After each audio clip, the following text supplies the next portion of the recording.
اعوذ باللہ من الشیطان اللعین الرجیم بسم اللہ الرحمن الرحیم السلام علیکم یا علی مدد۔ مومنین و مومنات کی خدمت میں اسم اعظم کا بے انتہا مجرب جلالی اور آزمودہ ترین عمل و وظیفہ لے کر آئے ہیں۔ اسم اعظم کے اس خاص ترین کا ذکر و ورد مومنین نے خصوصی طور پر کرنا ہے 11 صفر 11 صفر کے پورے دن میں کسی بھی وقت۔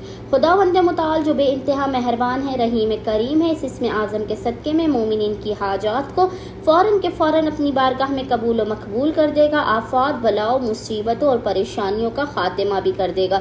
مومنین نے کرنا یہ ہے کہ 11 صفر 11 صفر کے پورے دن میں کسی بھی وقت اول و آخر 3 مرتبہ 3 ٹائمز درود کے درمیان میں آپ نے 100 مرتبہ ایک تسبیح 100 ٹائمز اس ذکر کی تلاوت کرنی ہے۔ اور وہ ذکر کیا ہے؟ وہ ذکر ہے یا وہاب یا تواب، یا وہاب یا تواب۔ مومنین نے 100 مرتبہ اس ذکر کی تلاوت کرنی ہے۔ خداوند متعال بحق محمد و آل محمد اس اسم اعظم کے صدقے میں مومنین کی ہر حاجت کو اپنی بارگاہ میں قبول و مقبول کر دے گا، آفات، بلاؤ، مصیبتوں اور پریشانیوں کا خاتمہ بھی کر دے گا۔ اللہم صلی علی محمد و آل محمد وعجل فرجہم اجمعین۔